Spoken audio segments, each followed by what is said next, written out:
और मेरे को रातों को नींद नहीं आती थी इस बात को लेकर कि परमेश्वर कौन है एक्चुअली, वो एक जीवित परमेश्वर कौन है इतने सारे नामों में। कोई ये कौन है ये परमेश्वर, मेरे को नहीं पता।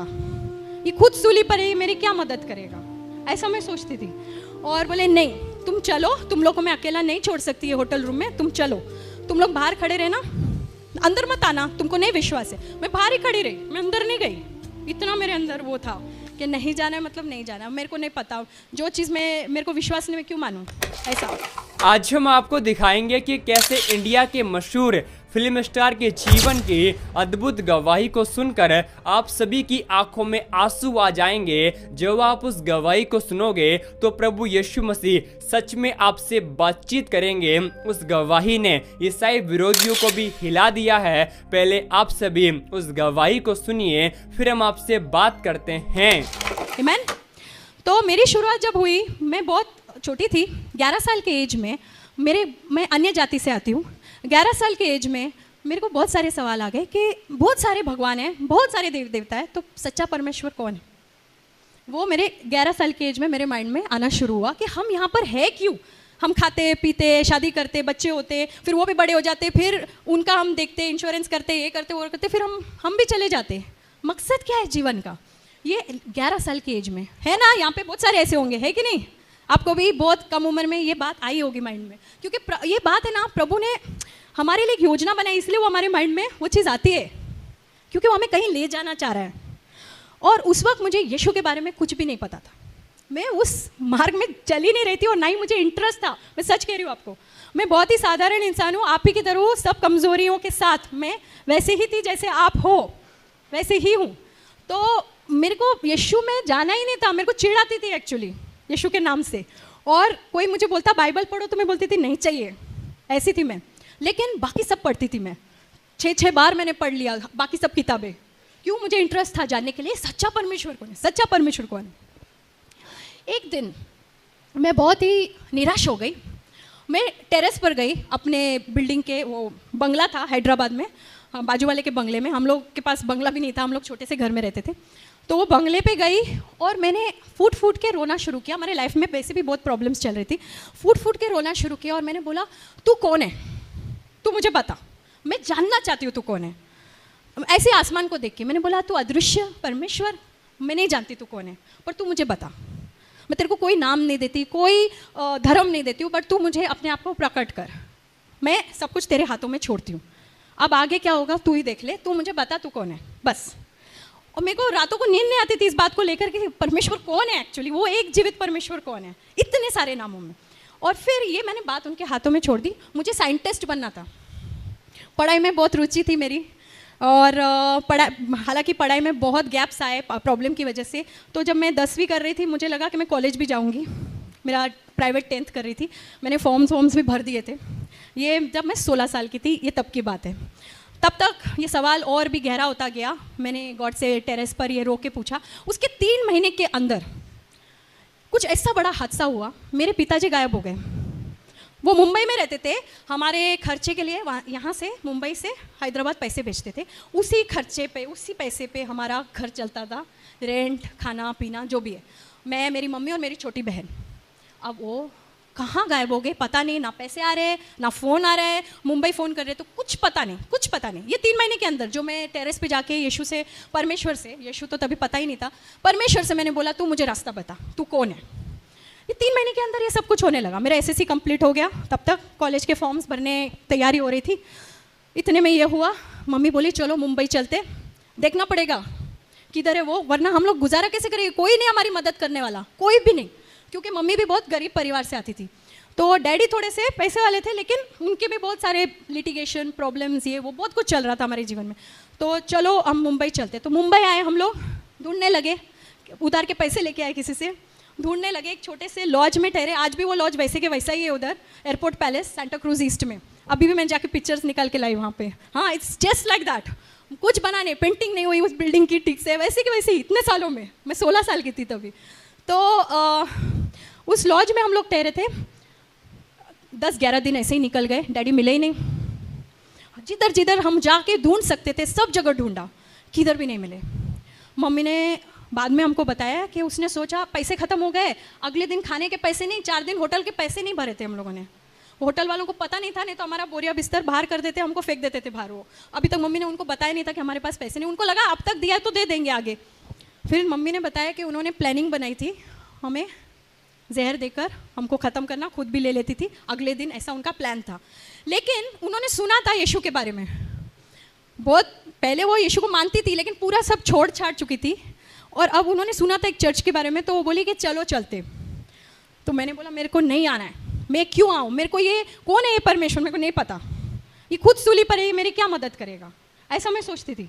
और बोले नहीं तुम चलो, तुम लोग को मैं अकेला नहीं छोड़ सकती है होटल रूम में, तुम चलो, तुम लोग बाहर खड़े रहना, अंदर मत आना, तुमको नहीं विश्वास है। मैं बाहर ही खड़ी रही, मैं अंदर नहीं गई, इतना मेरे अंदर वो था कि नहीं जाना है मतलब नहीं जाना, मेरे को नहीं पता, जो चीज़ में मेरे को विश्वास नहीं मैं क्यों मानूँ ऐसा। तो मैं बाहर खड़ी थी और उस वक्त मुझे पवित्र आत्मा कौन है कुछ नहीं पता, मैंने बाइबल पढ़ा भी नहीं था, एक पन्ना नहीं पढ़ा था बाइबल का।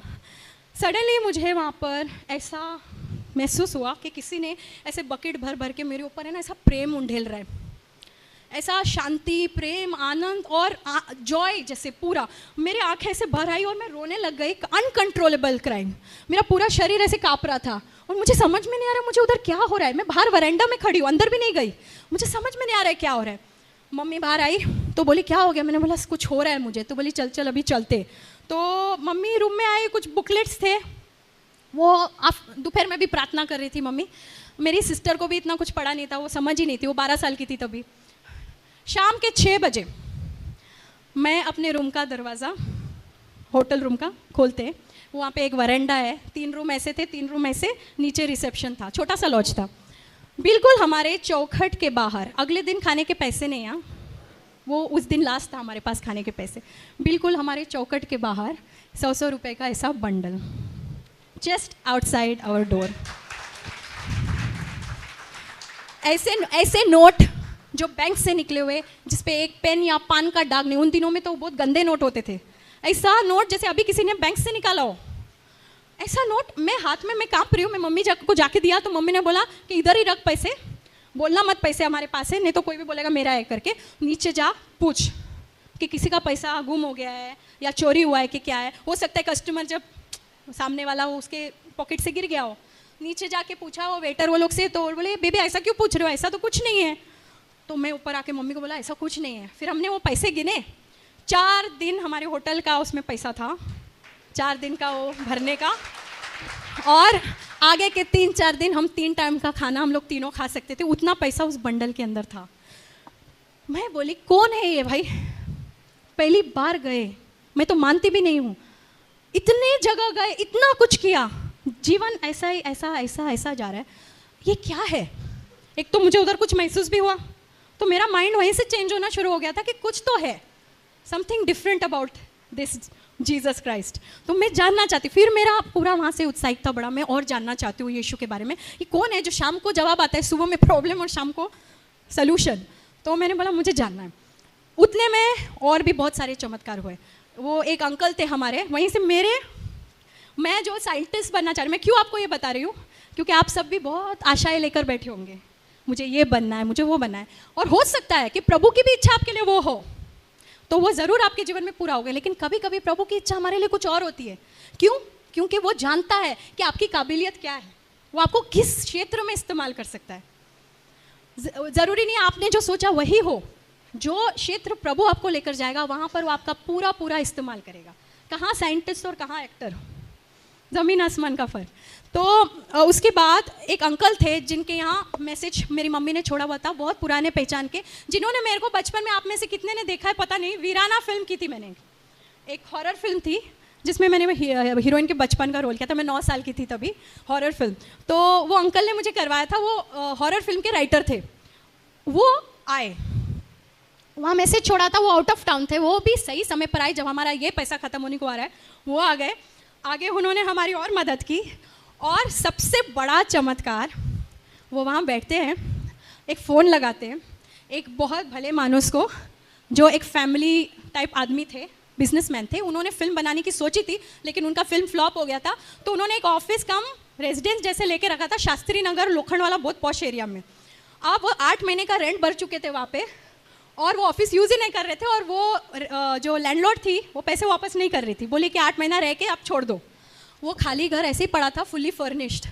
इनको उसी वक्त उनकी याद आना, ये उनको फ़ोन करके बोलते हैं कि एक फैमिली है, परिवार, इनके डैडी अभी तक इनको मिले नहीं हैं। तो उनके खुद के 3 बेटियाँ, तो उनको भी फीलिंग हुई, वो ममता जगी उनमें, और बोला कि इनको आने दो, रहने दो, जब तक इनके डैडी मिलते 2-3 महीना हम सीधा एक लॉज रूम से सीधा एक पूरे बहुत ही फुली फर्निश्ड टीवी फ्रिज वाले घर में हम लोग शिफ्ट हो गए, और वो भी बिना किसी मतलब, बिना किसी गलत इसके। मैंने ऐसा प्रभु का, मैं अभी इतना समय नहीं है मैं सब बांटूं, पर इतनी चीज़ें हुई, अनबिलीवेबल चीज़ें, जैसे मतलब आप सोच नहीं सकते। प्रभु ने जो कहा ना, तुम विश्वास करोगे, तुम पहाड़ से कहोगे यहाँ से वहाँ हो जा, और वो होगा। शायद पहाड़ नहीं हुआ अब तक, क्योंकि हमारा विश्वास भी अभी वो लेवल में पहुँचा नहीं, लेकिन बहुत ऐसी चीज़ें हुई जो नहीं, असंभव थी मेरे जीवन में। और बहुत बड़ी कहानी को थोड़ा छोटा करते हुए, मैं ऐसे एक्टर बनी, वहाँ से मेरी शुरुआत हुई। मुझे फिल्म्स मिलते गए, मेरा फोटो सेशन फ्री में हो गया, फिल्म्स मिलते गए, नया प्रोड्यूसर, नया हीरो, फिल्म बनी नहीं, अच्छे लोग थे, गलत काम नहीं था उसमें, फिल्म्स बनी नहीं, लेकिन पैसे आते रहे 3-4 फिल्में बनी नहीं मेरी, पर मेरे को पैसे मिलते रहे, मेरा गुजारा शुरू हो गया। डैडी मिले ही नहीं, 2 साल बाद मिले डैडी। अब वो दूसरी कहानी मैं बोलना नहीं चाहती, लेकिन वो 2 साल तक नहीं मिले। 2 साल तक पिता परमेश्वर ने हमारी रक्षा की, पिता परमेश्वर ने हमें देखा, हमें उस मोड़ पर आने नहीं दिया जहाँ पे गेम ख़त्म, क्या बोलते हैं बंटा लैंग्वेज में, गेम ख़त्म, खलास, वो नहीं होने दिया, और हमें सुरक्षित संभाल कर रखा, हमारी सारी ज़रूरतें पूरा करता गया। और मैं ये नहीं कह रही हूँ कि सब कुछ स्मूथ हो गया, वो भी गलत होगा। परीक्षाएं आई और आती हैं। आप में से अभी कितने स्टूडेंट हैं, हाथ ऊपर करेंगे, कितने स्टूडेंट हैं यहाँ पे? आप फर्स्ट स्टैंडर्ड से सीधा अभी 9th में होगा, 10th college first year, first standard से कॉलेज में आए, सीधा फर्स्ट स्टैंडर्ड से कॉलेज में कितनी परीक्षाएं दी? कम से कम 10 से 11 परीक्षा, तब जाके फर्स्ट ईयर में आए ना।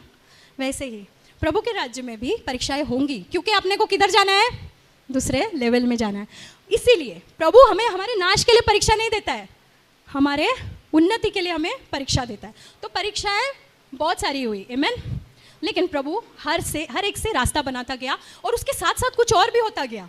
कैरेक्टर, आज मैं जो हूँ, आप मेरे से कुछ 5-6 साल पहले मिलते, मैं ऐसी नहीं थी। I am not joking.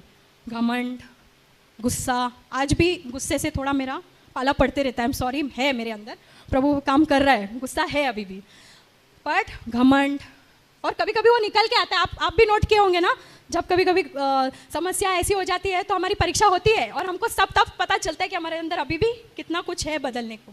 तो घमंड, ये किससे बात नहीं, सबको नीचा देखना, ये सब मेरे अंदर था।